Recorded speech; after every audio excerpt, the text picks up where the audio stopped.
पठन कौशल और लेखन कौशल के संबंध को जानने से पहले हमें भाषा कौशल के विषय में जानना आवश्यक है। ये भाषा कौशल है क्या? मनुष्य अपने भावों एवं विचारों की अभिव्यक्ति बोलकर या लिखकर करता है तथा दूसरों के विचारों को सुनकर या पढ़कर ग्रहण करता है। ये चारों क्रियाएं सुनना, बोलना, पढ़ना, लिखना भाषा से जुड़ी है। इन क्रियाओं के प्रयोग की क्षमता को भाषा कौशल के नाम से जाना जाता है। भाषा कौशल के 4 प्रकार हैं: श्रवण कौशल, मौखिक कौशल, पठन कौशल और लेखन कौशल। भाषा के 2 रूप हैं: मौखिक भाषा, लिखित भाषा। मौखिक भाषा भावों को ध्वन्यात्मक संकेतों में व्यक्त करना ही मौखिक भाषा है। लिखित भाषा, यही भाषा लिपिबद्ध कर दी जाए तो लिखित भाषा कहलाती है। प्रत्येक भाषा की अपनी लिपि होती है, जैसे हिंदी की देवनागरी, अंग्रेजी की रोमन।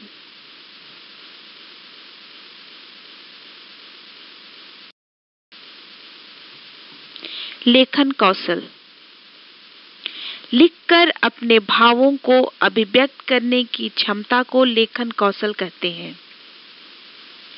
दूसरे शब्दों में, मौखिक अभिव्यक्ति को लिपिबद्ध करना लेखन कौशल कहलाता है। लिपि का ज्ञान प्राप्त करने के पश्चात व्यक्ति अपने अमूर्त भावों व विचारों को लेखन कौशल द्वारा मूर्त रूप प्रदान करता है। लेखन कौशल की विशेषताएं: लेखन के लिए शब्द चयन की आवश्यकता है। लेखन कौशल पठन कौशल पर निर्भर करता है। लेखन के लिए कल्पना शक्ति की आवश्यकता होती है। लेखन लेखक की व्याकरण की पकड़ को दर्शाता है। प्रभावी लेखन के गुण: लेखन सुंदर, स्पष्ट एवं सुडौल हो। उसमें प्रभावशीलता एवं क्रमबद्धता हो। भाषा व्याकरण सम्मत हो, अर्थात लेखन के भाषा में व्याकरण सम्मिलित हो। भाषा एवं शैली में प्रभाव उत्पादकता हो। अभिव्यक्ति संक्षिप्त, स्पष्ट तथा प्रभावपूर्ण हो। अब हम लोग देखेंगे पठन कौशल। साधारण अर्थ में पठन कौशल से तात्पर्य है लिखित भाषा को पढ़ना। पठन कौशल का अर्थ है किसी दी हुई भाषा को उच्चारित करना तथा भाव को ग्रहण करना। जब व्यक्ति सस्वर पठन करता है तो दूसरा उसे सुनता है, परंतु मौन पठन में व्यक्ति उसके अर्थ एवं भाव को समझता है। पठन कौशल का महत्व है।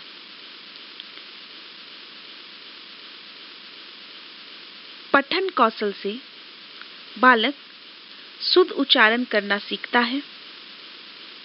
उसके शब्द भंडार में वृद्धि होती है।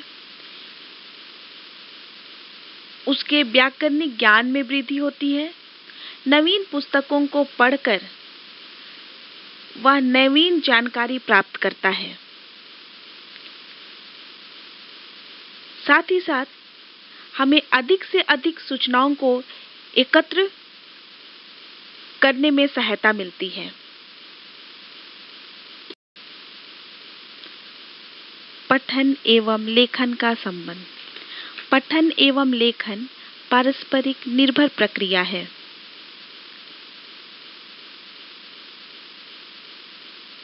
दोनों एक दूसरे के लिए लाभदायक हैं। दोनों में घनिष्ठ संबंध है। दोनों एक दूसरे को सहायता प्रदान करते हैं।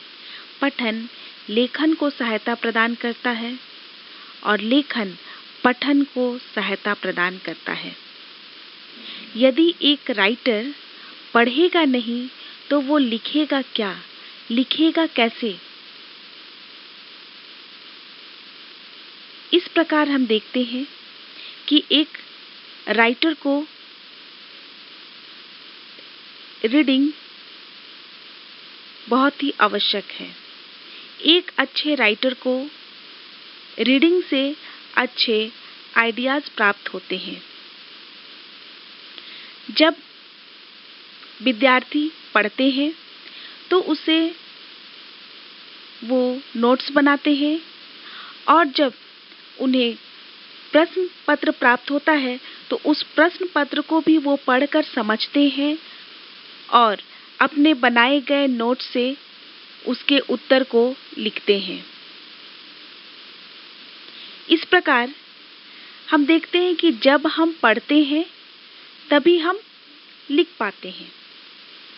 इस प्रकार ये दोनों रीडिंग एंड राइटिंग स्किल्स साथ साथ चलते हैं। ऐसा कहा भी गया है, पढ़ना आवश्यक है तभी हम परिपूर्ण व्यक्ति या ज्ञानवान व्यक्ति बन सकते हैं।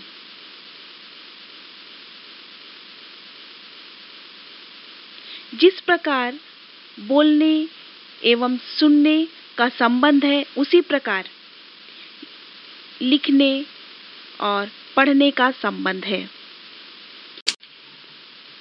पठन एवं लेखन की उपयोगिता नोट्स बनाने के लिए। विद्यालयों तथा महाविद्यालयों में पाठ्यक्रम की पुस्तकें निर्धारित की जाती हैं।